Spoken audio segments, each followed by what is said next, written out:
बच्चों, आज के वीडियो में हम अपना नोट नंबर 3 करेंगे। अभी तक हमने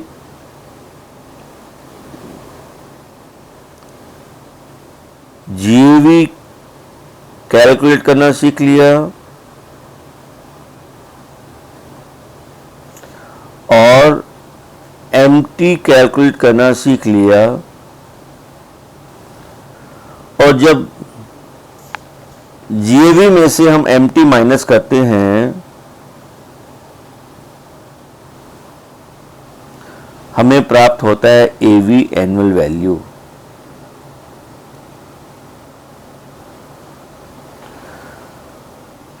अगर हमारा हाउस लेट आउट है तो एवी प्लस में हो सकता है, 0 हो सकता है और माइनस में भी हो सकता है।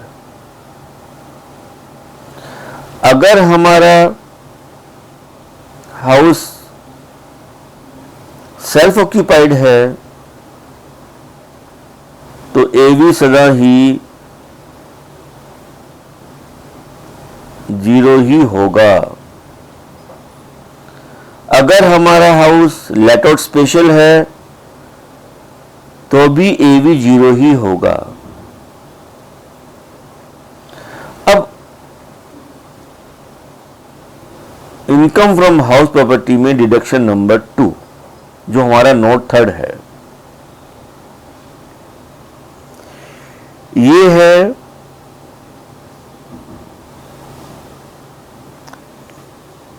वैधानिक कटौती, जिसे कहते हैं स्टैंडर्ड डिडक्शन। वैधानिक कटौती का अभिप्राय होता है हमें डिडक्शन देनी है। किस मद की डिडक्शन है, किस नाम से डिडक्शन है, कौन से खर्चे चुकाए होंगे तो डिडक्शन है, कुछ भी नहीं। विधान अर्थात इनकम टैक्स एक्ट ये कहता है कि ये शर्त पूरी होती है तो ये अमाउंट माइनस करनी है। ये अमाउंट विभिन्न तरह के खर्चों को जोड़कर हमने कल्पना करके बता दी, ऐसा इनकम टैक्स एक्ट कहता है। तो ये स्टैंडर्ड डिडक्शन दी जानी है। इसको देने के लिए किसी भी व्यय को करना आवश्यक नहीं है। कौन सा व्यय? इंश्योरेंस का व्यय, मेंटेनेंस का व्यय, लीगल चार्जेस का व्यय, किसी भी तरह के एक्सपेंसेस को पे करने पर ही स्टैंडर्ड डिडक्शन मिलेगा, ऐसा बिल्कुल नहीं है। एमटी में तो हमने पढ़ा था एमटी चुकाएंगे तो माइनस जीएवी में से एमटी को कर पाएंगे। यहां ऐसा नहीं है। यहां एक ही शर्त है कि एनुअल वैल्यू प्लस में होना चाहिए। अगर एनुअल वैल्यू 0 है या माइनस में है तो हम लोगों को स्टैंडर्ड डिडक्शन की छूट नहीं देनी है। नो।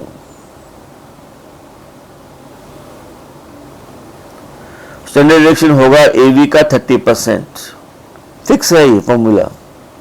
एवी है तो 30%। जैसे 1,20,000 रुपए ये हमें एवी प्राप्त हुआ है,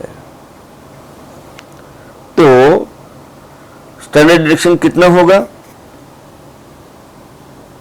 इसका 30%, अर्थात 36,000। ये स्टैंडर्ड डिडक्शन के नाम पर माइनस होगा। तो कब होगा? जब एवी पॉजिटिव होगा।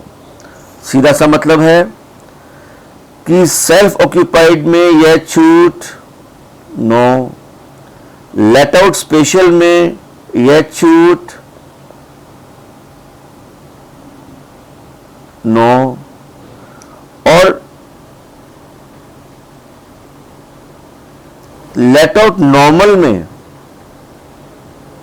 ये छूट तभी देंगे जब एवी पॉजिटिव होगा, और 99% केसेस में लेट आउट की प्रॉब्लम में एवी पॉजिटिव ही होता है, अर्थात ये छूट हमें वहां देनी है। और कितनी? 30%।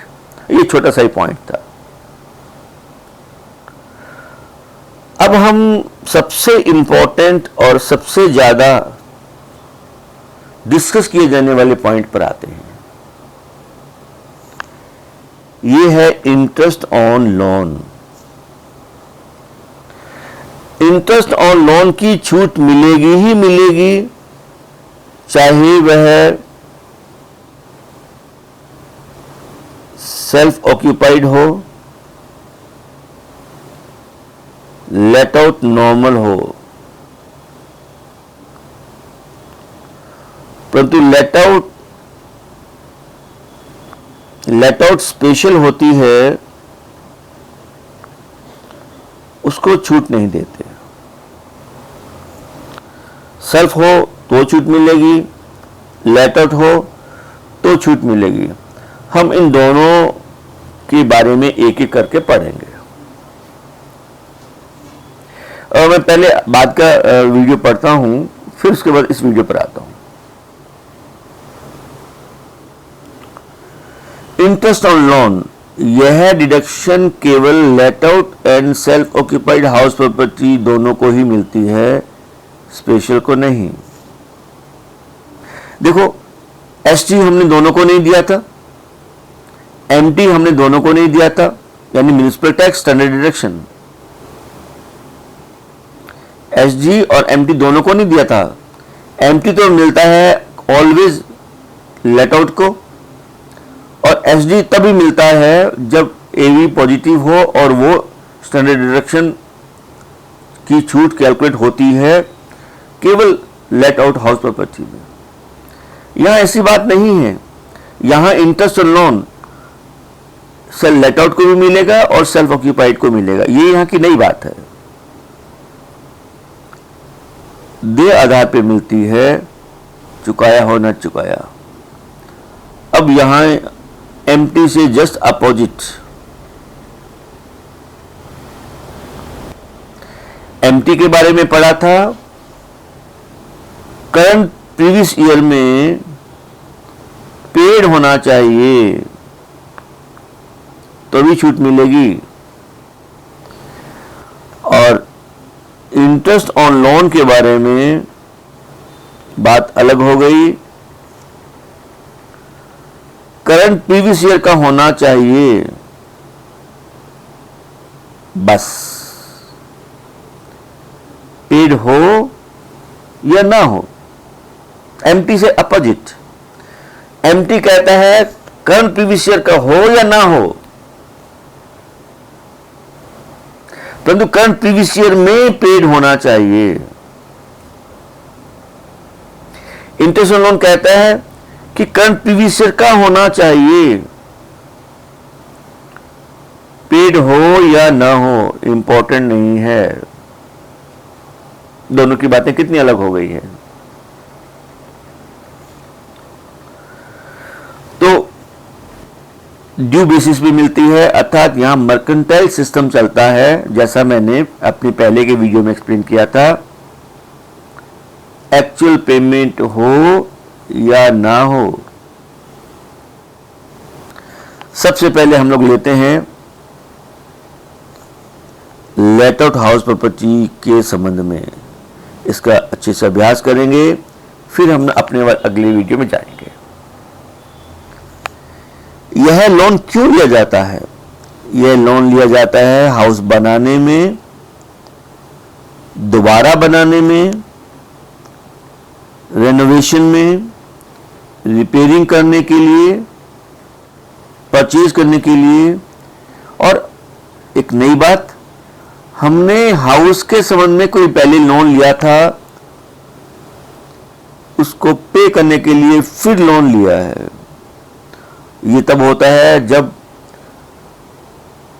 पहले लिया गया loan higher rate of interest पर लिया था और अब मार्केट में बैंक से इंटरेस्ट रेट कम हो गई है, तो ऐसी स्थिति में पुराने लोन को जो मकान के संबंध में लिया था चुकाने के लिए नया लोन लेना, जिससे कि इंटरेस्ट कम चुकाना पड़े, इसको भी यहां शामिल किया गया है। दो तरह के इंटरेस्ट की बात करते हैं, एक रेवेन्यू नेचर आयगत और एक कैपिटल नेचर पूंजीगत। रेवेन्यू नेचर का मतलब करंट प्रीवियस ईयर का अर्थात 1920 का इंटरेस्ट,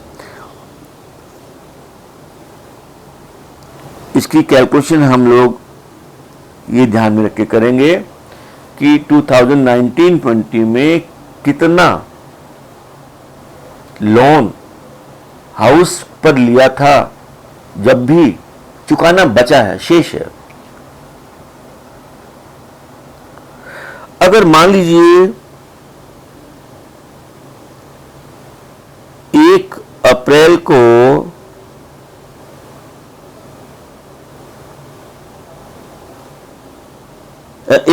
से पहले 1 जनवरी 2019 को हमने 4 लाख रुपीस का लोन लिया है 10% पर एनम की रेट पर, और जो 1 अप्रैल 19 को चुकाना है, चुकाना मतलब अप्रैल 19 को नहीं चुकाना, अप्रैल 19 को चुकाना शेष है, तो ऐसी स्थिति में हम लोगों को इसका इंटरेस्ट कैलकुलेट करना होगा। और 2019-20 में अगर हमने इस लोन को अभी तक वापस नहीं चुकाया तो 19-20 का पूरा इंटरेस्ट हमारे रेवेन्यू इंटरेस्ट में काउंट हो जाएगा। एग्जाम्पल चेंज करते हैं। मान लीजिए हमने यह लोन लिया है 1 जुलाई 2019 को, वही amount 4 lakh rupees, 4 lakh rupees 10% की रेट से।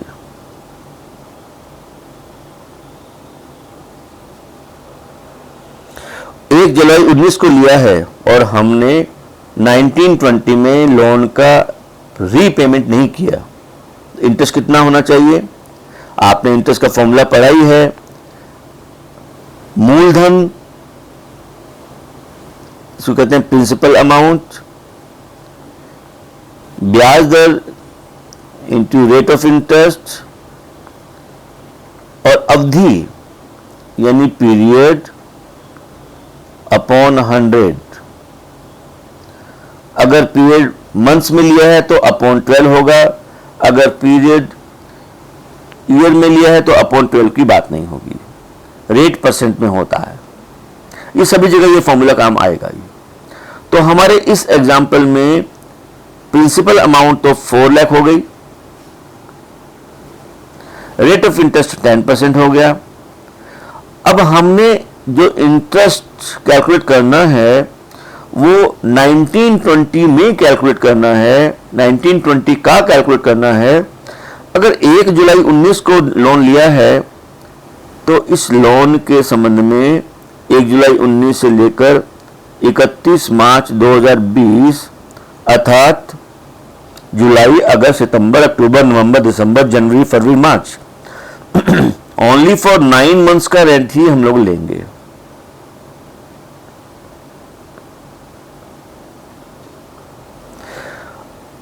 एक उदाहरण और लेते हैं।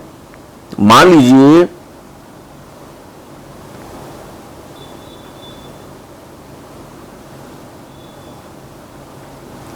अमाउंट वही है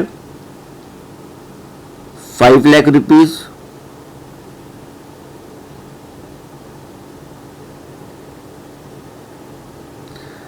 रेट ऑफ इंटरेस्ट वही है 10%। मान लीजिए हमने लोन लिया था 1 जनवरी 2019 को, हमने सारा लोन, फुल लोन पे कर दिया है 1 नवंबर 19 को, तो हमारा आगत ब्याज कितना होगा, रेवेन्यू इंटरेस्ट कितना होना चाहिए। ध्यान रहे इस अवधि का इंटरेस्ट रेवेन्यू होता है। हम लोग जिस अवधि से इंटरेस्ट की कैलकुलेशन शुरू करेंगे वो होगी 1 अप्रैल 19 से, और जब चुकाया है तब तक का,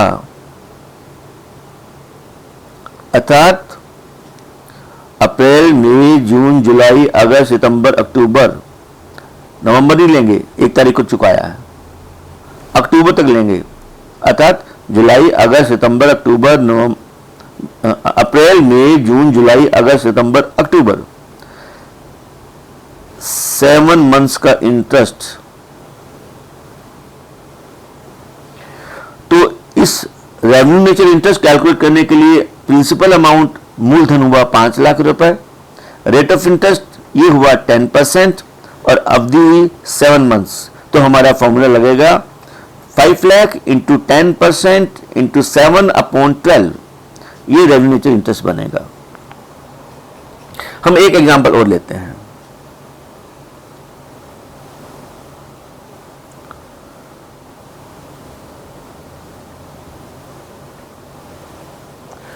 मान लीजिए हमने लोन लिया है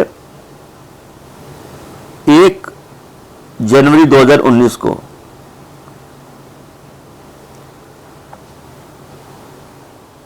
₹5 लाख का,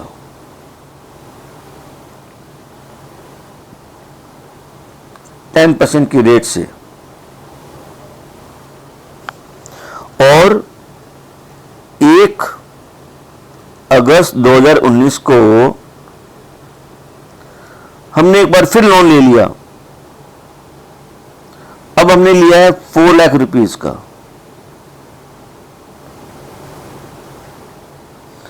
रेट ऑफ इंटरेस्ट वही है 10%, डिफरेंट भी तो हो सकती है परंतु हम मानते हैं वही है। तो हमारा आयगत ब्याज कितना होगा, आयगत ब्याज होगा, देखिए 1 अप्रैल 19 को हमारे पास में 5 लाख थे, तो 1 अप्रैल 19 से 1/8/19 तक हम लोग इस 5 लाख पर 10% की रेट से इंटरेस्ट कैलकुलेट करेंगे। वो अवधि होगी अप्रैल, मई, जून, जुलाई, 4 मंथ्स।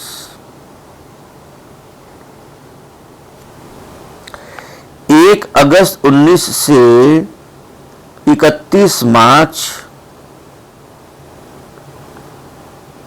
20 तक हमारे पास लोन अमाउंट बढ़ गई है। अब हो गई है हमारे पास लोन अमाउंट